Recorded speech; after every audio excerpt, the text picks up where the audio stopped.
Hello students, I'm again back with part 2 of chapter number 6, Making of a Composite Culture. Student, I hope you all have seen part 1 of this chapter. If not, do watch it. Students, till this paragraph we have completed everything in part 1. Please start part 2 with this paragraph.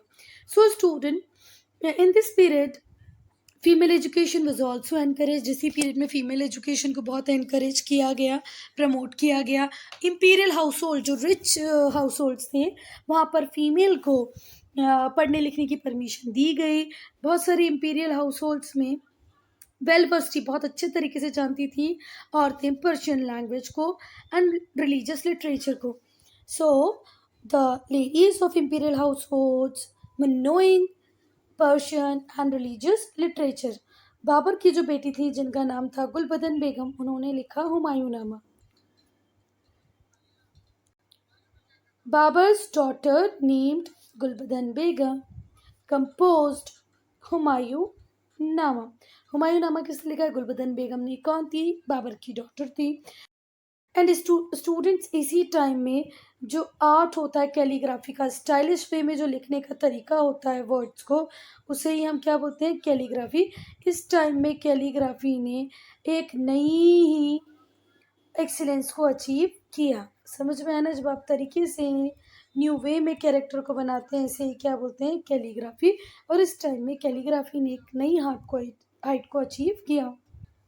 अगर हम historical work की बात करेंगे तो आईने अकबरी, अकबरनामा, ये किसने लिखे थे? अबुल फजल ने। Jahangir also extended patronage to scholar. Jahangir ने भी बहुत सारे स्कॉलर को पैट्रोनेज दिया। आईने अकबरी, अकबरनामा किसने लिखे थे? अबुल फजल। और इनकी रीन के इस टाइम के इनकी रीन के जब ये रूल कर रहे थे, हिस्टोरिकल वर्क है मसीर जहांगीरी, इकबाल नामाए जहांगीरी। ये दो वर्क किसकी रीन में हुए बेटा? जहांगीर की रीन में हुए। ड्यूरिंग शाहजहां रीन, जब शाहजहां रूल करने आ गए, तो जो वर्क था हिस्ट्री के ऊपर, work on history composed and they provide important source of information. और फिर हिस्ट्री के ऊपर काम हुआ जो आज हमें इम्पॉर्टेंट इंफॉर्मेशन के सोर्स की तरह काम आते हैं। तो फिर से देखिए, आईने अकबरी और अकबरनामा किसने लिखा है? अबुल फजल ने। किसने लिखा है बेटा? अबुल फजल। जहांगीर ने पैट्रोनेज को एक्सटेंड किया, उसने और ज़्यादा स्कॉलर्स को मनी प्रोवाइड की, सेफ्टी प्रोवाइड की, फूड प्रोवाइड किया, so that they can concentrate on their art.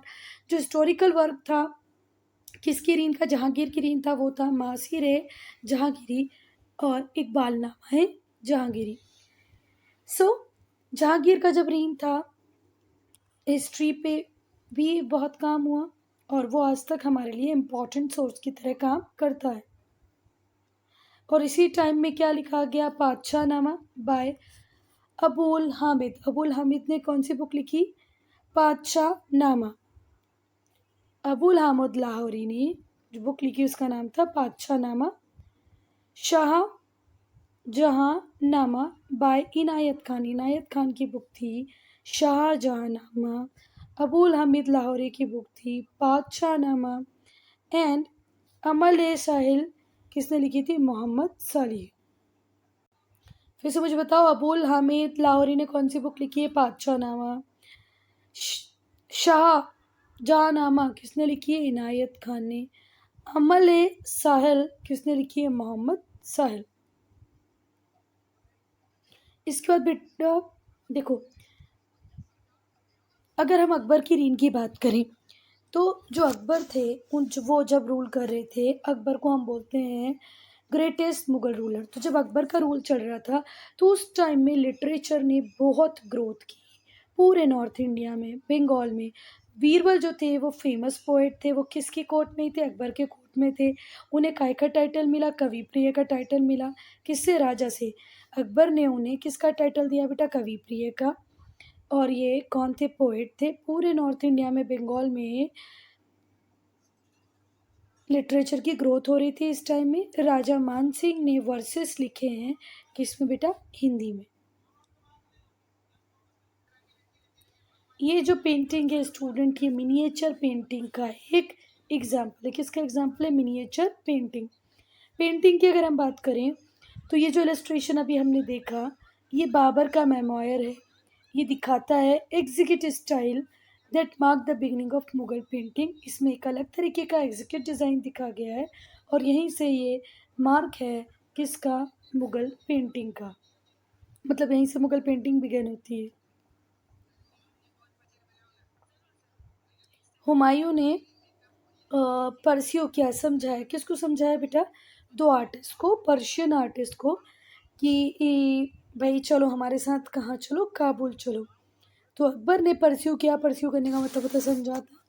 उन्होंने दो पर्शियन आर्टिस्ट को समझाया, एक का नाम था मीर शायद अली और दूसरे का था अब्दुल समूद। इनको समझाया कि मेरे साथ कहाँ चलो, काबुल चलो, ठीक है। और जो अकबर कैपिटल थी कहाँ पर, फतेहपुर सीकरी में, वो भी इस बात की टेस्टिमनी देती है कि यहाँ पर मिंगल हुआ, मिक्स हुआ, कौन सा, पर्शियन और Indian art. Among the Persian artist, अगर हम पर्शियन आर्टिस्ट की बात करें किसके, अकबर के कोर्ट की, तो वो थे अब्दुल समाद, जिसको लाने वाले कौन थे, हुमायूं। तो अब्दुल समद तो आपको पता ही हो गया, ये तो उनके पापा ने खुद ही उनको परस्यू किया था, काबुल से यहाँ लाए थे। फारूक बेग, जमशेद, खुसरो कुली, ये सारे कौन थे बेटा, पेंटर थे जो अकबर के कोर्ट में थे। Among the Hindu artist the most famous was Basawan Lal Kesu. Basawan Lal Kesu, Mukund, Harivansh, Daswant, ये फेमस हिंदू पेंटर्स थे, आर्टिस्ट थे। जहांगीर ने भी बढ़िया, बहुत ही एंथुजियास्टिक तरीके से सपोर्ट किया आर्ट को। जो पर्शियन पेंटर्स थे जो जहांगीर के कोर्ट में थे, जिनका नाम था आगा रेजा, और उनके बेटे अबुल हसन और फेरात, मोहम्मद नदीर, मोहम्मद मुराद ऑफ समरकंद।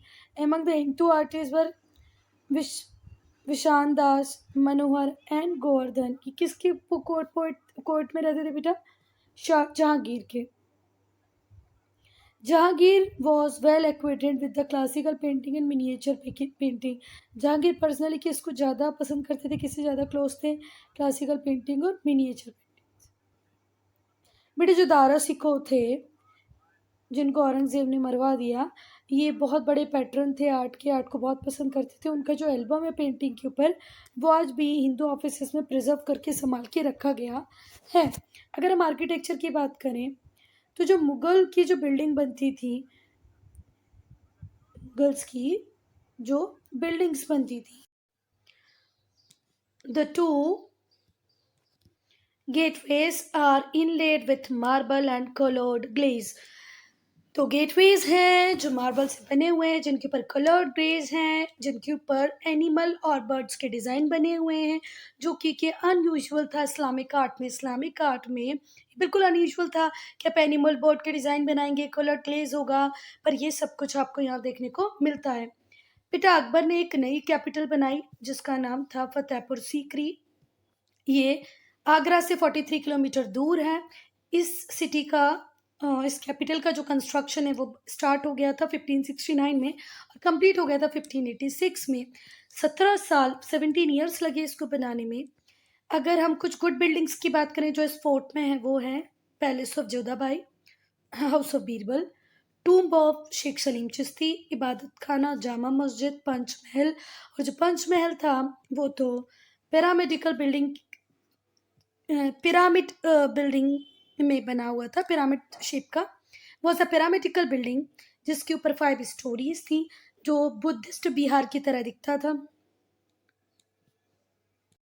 एक और मोस्ट इम्पोजिंग स्ट्रक्चर है जो फतेहपुर सीकरी में बना, जिसका नाम है बुलंद दरवाज़ा। तो इससे क्वेश्चन पूछा जा सकता है कि most imposing structure of Fatehpur Sikri, तो आंसर में लिखना बुलंद दरवाज़ा।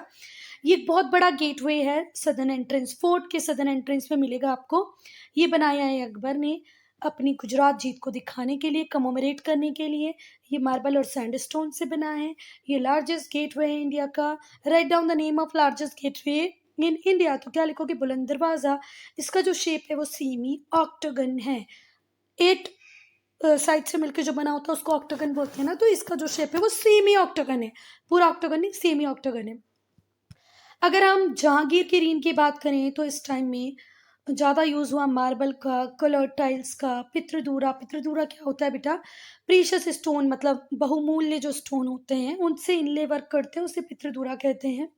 इसने अकबर का टूम बनवाया। सिकंदरा में किसने? जहांगीर ने। फिर नूरजहां ने टूम बनवाया उनके फादर की मेमोरी में। इत्माद उद दौला एट आगरा। इत्माद उद दौला किसके पापा थे बेटा? नूरजहां के। इनकी याद में, इनकी मेमोरी में आगरा में इन्होंने भी क्या बनाया? टूम बनवाया। ये जो टूम था ये पहला एग्जाम्पल था मुगल आर्किटेक्चर का जो पूरा के पूरा वाइट मार्बल से बना था। तो वाइट मार्बल से बना, यहाँ पर मैम आपको कंफ्यूज करने के लिए ये पूछ सकती हैं कि मुगल आर्किटेक्चर का वो एग्जाम्पल बताओ जो पूरा वाइट मार्बल से बना है। तो बहुत सारे लोगों के दिमाग में आएगा ताजमहल, पर नहीं बेटा, वो क्या था? नूरजहां का अपने पापा के लिए बनवाया हुआ, जिनका नाम था इत्माद-उद-दौला टूम। ठीक है, किससे बना हुआ था? पूरा वाइट मार्बल से। फिर ताजमहल बनवाया शाहजहां ने 1631 में। 1631 में ताजमहल बनवाया शाहजहां ने। ये बहुत ही मैग्निफिशेंट बिल्डिंग थी पूरे वर्ल्ड की, और आज भी 7 वंडर्स ऑफ द वर्ल्ड में इसका पोजीशन है। इसको बनाने का जो ऑनर है वो शाहजहां अप, अ, ने अपनी, मतलब किसके लिए बनवाया था? वाइफ के लिए बनवाया था, जिनका नाम था मुमताज महल। तो ये बिल्ट हुआ किसके ऑनर में? बिल्ट हुआ शाहजहां की फेवरेट क्वीन मुमताज महल। और इसके आर्किटेक्ट का नाम क्या था? देखो, बनवाने वाले थे शाहजहां, फंडिंग की शाहजहां ने। किसके लिए बनवाया? मुमताज महल के लिए। पर एक आर्किटेक्ट भी तो होता है, तो आर्किटेक्ट थे बेटा उस्ताद ईशा। उस्ताद ईशा। आह, ये जो इतना वंडरफुल आर्किटेक्चर है उसके आर्किटेक्ट थे उस्ताद ईशा। क्या नाम है? उस्ताद ऐशा। ये भी वो स्ट्रक्चर है जो एंटायरली वाइट मार्बल से बना है। पर मुझे बताओ, क्या ये फर्स्ट है? नहीं। फर्स्ट क्या है? नूरजहां का अपने पापा के लिए बनवाया गया tomb. It stands on a raised platform. ये रेस प्लेटफॉर्म के ऊपर बना है। सेंटर में डूम है, जिस जो किसकी तरह दिखता है? इन्वर्टेड लोटस, जैसे हम कमल को उल्टा रख दें वैसा। मिनरेट है फोर कॉर्नर्स पे। मिनरेट मतलब इस तरीके से, यहाँ पर वो है ताजमहल, और इस तरीके से मिनरेट है। The chamber inside the octagonal shape. Chamber है ऑक्टोगोनल शेप के अंदर, जो डायगोनोलिकली इंटरकनेक्टेड है। आउटर और इनर वॉल हैं जो डेकोरेट की गई हैं लैटिस वर्क से, कैलीग्राफी से, पितृदूरा से। यहाँ पे मौसुलम है, मतलब समाधि है। Surrounded by N equally magnificent garden. उसके आसपास एक बहुत ही महा सुंदर सा गार्डन है जो ग्रेस और सीनरी को बढ़ाता है इस स्ट्रक्चर की। एम्परर शाहजहां रीलोकेट कर गए अपनी कैपिटल को दिल्ली 1638 में, और उसका नाम रख दिया शाहजहानाबाद। ये बहुत फेमस थी पैलेसेस के लिए, फोर्ट्रेस के लिए, जिसका नाम था रेड फोर्ट, जो यमुना के बैंक पे बना हुआ था। ये जो पैलेस था पूरी तरह कंप्लीट हुआ 1648 में। इसमें 2 गेटवेज थे, एक था लाहौरी गेटवे वेस्ट में, एंड प्रिंसिपल गेट किसकी तरह? प्रिंसिपल गेट की तरह था लाहौरी गेट, जो कहाँ था? वेस्ट में। फिर से रेड फोर्ट कहाँ पर है? यमुना बैंक के यमुना के बैंक पर है, यमुना के किनारे पर है। ये कंप्लीट हो गया था 1648 में। इसमें 2 गेटवेज हैं। पहले को हम बोलते हैं लाहौरी गेटवे, जो कि प्रिंसिपल गेट है इसका, जो कि वेस्ट में लोकेटेड है। दूसरा गेटवे प्राइवेट यूज़ के लिए है। बहुत मैसिव बिल्डिंग है।